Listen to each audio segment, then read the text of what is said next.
slow up, no I don't take shit. I got no love for the fakeness. If you wanna play tough and wanna hate this, I'll always show up. I don't ever slow up, no I don't take shit. I got no love for the fakeness. If you wanna play tough and wanna hate this, I'll always show up and make a statement. I don't ever slow up, no I don't take shit. I got no love for the fakeness. If you wanna play tough and wanna hate this, I'll always show up and make a statement. Everything I do so instinctive and so passionate. Every word I move so descriptive like an adjective. I got a vendetta against people who patented being negative when you should be getting after it. I got facts over tracks, this and that. Spitting slow, spitting fast. I could roast, I could gas. Think I'm okay at last, but I don't know if that can erase all the past. And the pettiness, a reflection of the emptiness. Hilarious, you think you're worth my time, you're delirious. Mysterious, because you hide behind a fake exterior. Inferior, you know I'll always be a bit superior. Get off of me, this ain't no humble brag. I want you to hear words, you can say them back. I want you to feel free from the chains at last, and to believe in what you got, it was built to last, yeah. Now that I've been put through hell, I never got anyone's help. I had to do it all myself. I don't ever slow up, no I don't take shit. I got no love for the fakeness. If you wanna play tough and wanna hate this, I'll always show up and make a statement. I don't ever slow up, no I don't take shit. I got no love for the fakeness. If you wanna play tough and wanna hate this, I'll always show up and make a statement. Gonna learn the consequence of being incompetent. Mental health is confidence, dreams and some honestness. I'm not here to save the day, that's for you to take away. I could play a million mind games, but instead I say something not illogical, something that is topical. Rub it on and watch it go, make yourself unstoppable. Dreams are irresponsible, but they're always possible. If you just believe, you could be so remarkable. Thoughts in my head, a collage and they spread. I'll be great one day, going off of my meds. No, I'm not giving up, no, I'm not giving in. I will make it to the top, taking off in the wind. I gotta make it, I'm saving every day to taste it. I'm patient, but my mind, it can hardly take it. I'm chasing a dream that I've had for several ages. A vacant, modern kingdom for the taking. Now that I've been put through hell, I never got anyone's help. I had to do it all myself. I don't ever slow up, no I don't take shit. I got no love for the fakeness. If you wanna play tough and wanna hate this, I'll always show up and make a statement. I don't ever slow up, no I don't take shit. I got no love for the fakeness. If you wanna play tough and wanna hate this, I'll always show up and make a statement. I don't ever slow up, no I don't take shit. I got no love for the fakeness. If you wanna play tough and wanna hate this, I'll always show up.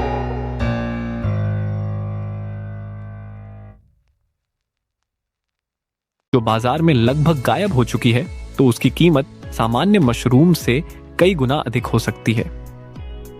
यही कारण है कि कुछ देशों में दुर्लभ mushroom luxury food category का हिस्सा बन चुकी है। अब आप सोच रहे होंगे कि किसी दुर्लभ मशरूम को बचाने की इतनी जरूरत क्यों है? इसका जवाब बहुत दिलचस्प है। पहली वजह है स्वाद। कई स्थानीय मशरूम प्रजातियों का स्वाद और सुगंध कमर्शियल वैरायटीज से कहीं अधिक अनोखा होता है। दूसरी वजह है पोषण। कुछ प्रजातियों में विशेष एंटीऑक्सीडेंट, विटामिन और औषधीय गुण पाए जाते हैं। तीसरी वजह है अनुकूलन क्षमता। स्थानीय मशरूम अपने क्षेत्र की जलवायु और पर्यावरण के अनुसार विकसित हुई होती हैं, इसलिए वे कई बार रोगों और मौसम की चुनौतियों का बेहतर सामना कर सकती हैं। अब जरा भविष्य की कल्पना कीजिए, यदि किसी दुर्लभ भारतीय मशरूम में ऐसा जैव सक्रिय तत्व मिल जाए जो किसी गंभीर बीमारी के इलाज में मददगार साबित हो, तो उसकी कीमत कितनी हो सकती है? इतिहास गवाह है कि कई महत्वपूर्ण दवाओं की खोज प्रकृति के छोटे छोटे जीवों से हुई है। इसलिए हर खोती हुई प्रजाति केवल एक जीव नहीं, बल्कि भविष्य के अवसरों का भी नुकसान है। लेकिन एक हेरिटेज मशरूम सीड बैंक बनाया कैसे जाता है? सबसे पहले शोधकर्ता और किसान विभिन्न क्षेत्रों में जाकर दुर्लभ प्रजातियों की पहचान करते हैं। इसके बाद उनके नमूने एकत्र किए जाते हैं। फिर प्रयोगशाला में शुद्ध कल्चर तैयार किया जाता है ताकि किसी प्रकार का संक्रमण न रहे। इसके बाद इन कल्चर्स को विशेष परिस्थितियों में लंबे समय तक सुरक्षित रखा जाता है। कुछ मामलों में क्रायो प्रिजर्वेशन तकनीक का उपयोग किया जाता है, जिसमें अत्यंत कम तापमान पर जैविक सामग्री को संरक्षित किया जाता है। इसके साथ साथ प्रत्येक प्रजाति का पूरा रिकॉर्ड तैयार किया जाता है। उसका नाम, स्थान, विशेषताएं, उपयोग, खेती की संभावनाएं और वैज्ञानिक जानकारी डिजिटल रूप से संग्रहित की जाती है। इस तरह एक जीवित पुस्तकालय तैयार होता है जिसमें भविष्य के लिए अनमोल जैविक संपत्ति सुरक्षित रहती है। लेकिन यह काम जितना सुनने में आसान लगता है, वास्तव में उतना है नहीं। सबसे बड़ी चुनौती है पहचान। कई बार दो अलग अलग मशरूम देखने में एक जैसी लग सकती है, लेकिन उनकी आनुवंशिक संरचना पूरी तरह अलग होती है। इसलिए वैज्ञानिक परीक्षण आवश्यक हो जाते हैं। दूसरी चुनौती है फंडिंग। संरक्षण कार्यों में तुरंत लाभ नहीं मिलता, इसलिए निवेशक अक्सर इसमें कम रुचि दिखाते हैं। तीसरी चुनौती है जागरूकता की कमी। बहुत से लोग यह समझ ही नहीं पाते कि जो प्रजातियां आज आम दिख रही हैं, वे कल दुर्लभ भी हो सकती हैं। यहीं पर किसानों की भूमिका बेहद महत्वपूर्ण हो जाती है। किसान केवल उत्पादनकर्ता नहीं, बल्कि जैव विविधता के संरक्षक भी बन सकते हैं। यदि किसान स्थानीय प्रजातियों की पहचान करें, उनका रिकॉर्ड रखें और उन्हें संरक्षित करने में सहयोग दें, तो आने वाली पीढ़ियों के लिए एक अमूल्य विरासत बचाई जा सकती है।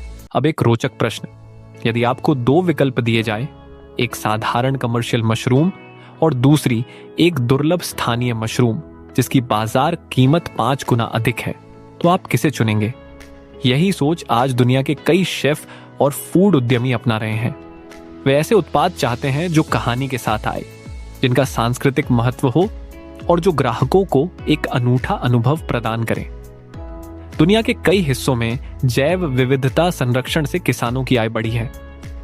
जब किसी दुर्लभ प्रजाति को सफलतापूर्वक संरक्षित और व्यावसायिक रूप से विकसित किया गया, तो वह स्थानीय समुदायों के लिए आय का नया स्रोत बन गई। यही मॉडल मशरूम उद्योग में भी लागू हो सकता है। भविष्य में आर्टिफिशियल इंटेलिजेंस और डीएनए विश्लेषण जैसी तकनीकें इस क्षेत्र को और मजबूत बनाएंगी। कल्पना कीजिए कि एक राष्ट्रीय डिजिटल मशरूम जीन बैंक हो, जहां हजारों प्रजातियों का डेटा उपलब्ध हो। शोधकर्ता नई खोजें कर सकें, किसान नई किस्में विकसित कर सकें और उद्यमी नए उत्पाद बना सके। यह केवल संरक्षण नहीं होगा, बल्कि नवाचार का एक विशाल केंद्र होगा। लेकिन यह भविष्य अपने आप नहीं बनेगा। इसके लिए वैज्ञानिकों, किसानों, सरकारों और उद्यमियों को मिलकर काम करना होगा। हर क्षेत्र की स्थानीय प्रजातियों की पहचान करनी होगी, उनके बारे में जानकारी एकत्र करनी होगी और सबसे महत्वपूर्ण, लोगों को यह समझाना होगा कि जैव विविधता केवल पर्यावरण का विषय नहीं है, बल्कि आर्थिक विकास, खाद्य सुरक्षा और भविष्य की खोजों का भी आधार है।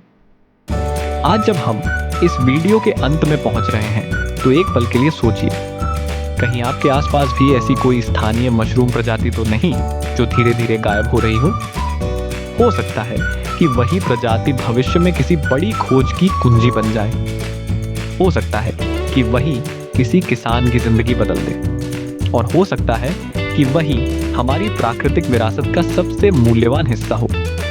इसलिए सवाल ये नहीं है कि हेरिटेज मशरूम सीड बैंक जरूरी है या नहीं। सवाल यह है कि क्या हम समय रहते अपनी इस विरासत को बचाने के लिए कदम उठाएंगे? यदि आपका जवाब हाँ है, तो इस वीडियो को लाइक कीजिए, इसे अपने दोस्तों के साथ शेयर कीजिए और कमेंट में लिखिए सेव इंडिजिनस मशरूम्स, क्योंकि आज बचाई गई एक दुर्लभ मशरूम प्रजाति कल करोड़ों लोगों के लिए अवसर बन सकती है।